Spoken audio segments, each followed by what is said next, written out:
TV ద్వారా నేను ఏమడుగుతానంటే మోడీ గారు ఒక్కసారి మనము బెలూచిస్తాన్ వాళ్ళకి అన్ని రకాలైనటువంటి సహాయ సంపత్తులు ఇద్దాము, కలిసి ఉందాము. వాళ్ళకి ఈ టెర్రరిస్టులకి ఉన్న నేచర్ లేదు, టెర్రరిస్టులకి వాళ్ళ అగెనిస్ట్ వాళ్ళు. అలాంటి వాళ్ళతోటి కలిసిపోతే మనకే ఉపయోగంగా.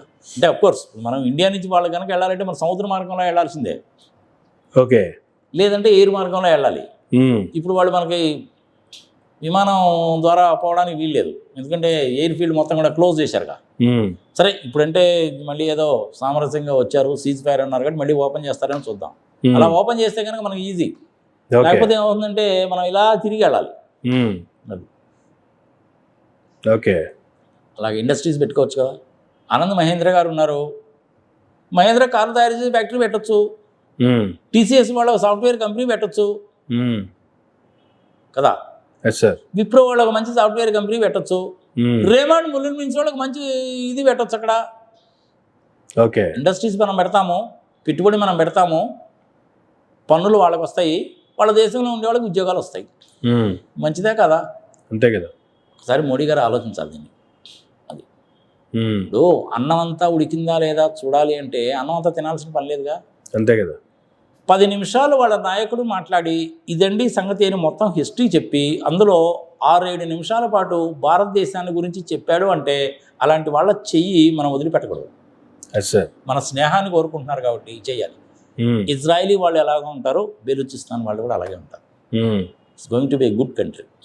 మంచి టూరిజం ఇండస్ట్రీ కూడా బాగా డెవలప్ చేసుకోవచ్చు. నేను మీ టీవీ ద్వారా చివరిగా ఏం చెప్తున్నానంటే వాళ్ళ అల్లా మన పరమేశ్వరుడు ఇద్దరూ కూడాను ఆ దేశాన్ని, ఆ దేశంలో ఉండేటువంటి ప్రజల్ని, బ్రదర్స్ అండ్ సిస్టర్స్ని, చిల్డ్రన్ని, యంగ్స్టర్స్ని మనస్ఫూర్తిగా దీవించాలని కోరుకుంటున్నాను సార్. ఒక్క 20-25 సంవత్సరాల్లో బెలూచిస్తాన్ అనేటువంటిది బ్రహ్మాండమైనటువంటి దేశం కింద తయారవుతుంది. ఓకే, ఇండియా వాళ్ళు వాళ్ళ అభివృద్ధిలో పాలు పంచుకుంటే ఇద్దరికీ ఉపయోగం. ఓకే, రేపు యునైటెడ్ నేషన్స్లో రిజల్యూషన్ పెట్టినప్పుడు భారతదేశం బెలూచిస్తాన్ సపరేట్ కంట్రీ కింద మేము యాక్సెప్ట్ చేస్తున్నాము అంటే ప్రపంచంలో చాలామంది ముందుకు వస్తారు. ఇప్పుడు ఈ అమెరికా వాళ్ళు కానీ చైనా వాళ్ళు కానీ ముందు అంత తొందరగా ముందుకు రారు. ముందు ఏం చెప్తారో చూస్తూ ఉంటారు. అమెరికా వాళ్ళు ఒక అడుగు ముందుకేస్తే కానీ యూరోప్లో ఉండే దేశాలు ముందు అడిగేయవు. వాళ్ళకి ఎందుకు ఇవ్వాలి మనం అవకాశం? మనం మోడీ గారే ఇనిషియేటివ్ తీసుకొని క్యాబినెట్ మీటింగ్లో రిజల్యూషన్ పాస్ చేసి ఇనిషియేటివ్ తీసుకుంటే అయిపోయింది. మేము 100% బెలూచిస్తాన్ని సపోర్ట్ చేస్తున్నాము, యునైటెడ్ నేషన్స్లో సపరేట్ దేశం కింద ప్రకటించడానికి మేము మద్దతు ఇస్తున్నాము.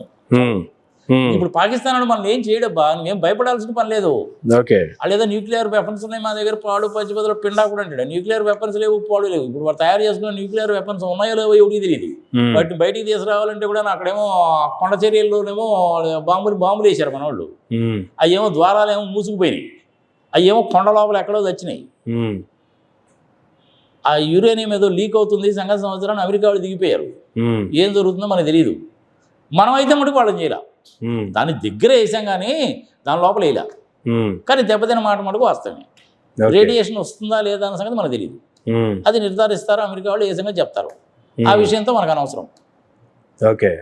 చైనా వాళ్ళు పెట్టుబడి పెట్టినారు కాబట్టి వాళ్ళ పెట్టుబడికి వడ్డీతో సహా వాళ్ళకి ఇవ్వాల్సిందే కాబట్టి ఒక 20-25 సంవత్సరాలు టైం కనుక ఇచ్చినట్టయితే చైనా వాళ్ళకి రీపే చేస్తారు.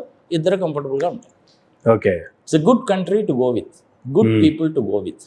మళ్ళీ ఒకసారి చెప్తున్నా, మన హిందూ సాంప్రదాయం ప్రకారం ఉండేటువంటి పరమేశ్వరుడు, శ్రీనివాసుడు, బ్రహ్మ సరస్వతులు అందరూ కూడాను, ప్లస్ వాళ్ళకి సంబంధించిన అల్లా, వాళ్ళకి వేరే వాళ్ళు కూడా ఉన్నారు సుమా, అందరూ కూడాను బెలూచిస్తాన్ ప్రజలకు సహాయం చేయాలి, అన్ని రకాలైనటువంటి సహాయము చేయాలి.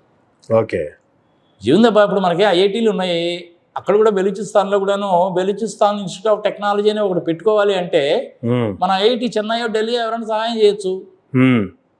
అట్లాగనే మనకి బొచ్చిన ల్యాబొరేటరీస్ కూడా ఉన్నాయి కదా. హైదరాబాద్లో ఉంది మనకి Indian institute of chemical technology. వాళ్ళు కూడా అక్కడ ఏదైనా ఇట్లాంటివి పెట్టొచ్చు. మన ఫర్టిలైజర్స్ ఇండస్ట్రీ అవి పెట్టుకున్నాము, వాళ్ళు ఆ పని చేయొచ్చు. వాళ్ళ గ్యాస్ రిసోర్సెస్ బాగా ఉన్నాయి.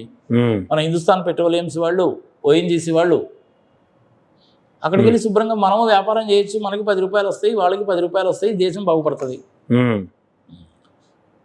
ఇండియాకి మంచి ఆపర్చునిటీ, బెలూచిస్తాన్కి మంచి ఆపర్చునిటీ. ఓకే. వాళ్ళ ప్రధానమైన కోరికలు రెండే. మేము పాకిస్తాన్తో కలిసి ఉండలేము, మేము టెర్రరిజానికి వ్యతిరేకము. మత ప్రాతిపదికన ఉద్దేశంతో చేసేటువంటి దేనికైనా మేము వ్యతిరేకము. ఓకే. ఇవే ఇంపార్టెంట్ థింగ్స్. ఓకే. రేపు మనం అక్కడికి వెళ్ళి వెంకటేశ్వర స్వామి టెంపుల్ కట్టినా కానీ వాళ్ళు కాదనరు. మన హిందూ సాంప్రదాయానికి సంబంధించిన ఏదో ఫెస్టివల్ ఒకటి ఉందో బాధ, నేను గుర్తులేదు అది. ఎన్ని గుర్తుపెట్టుకుంటాను బాస్, నేను కూడా. నువ్వు ఒక్కరోజు ఇన్ని విషయాలు అడిగితే నేను మటుకు ఎన్ని గుర్తుపెట్టుకుంటా చెప్పు. క్షమించు కాక నన్ను సార్.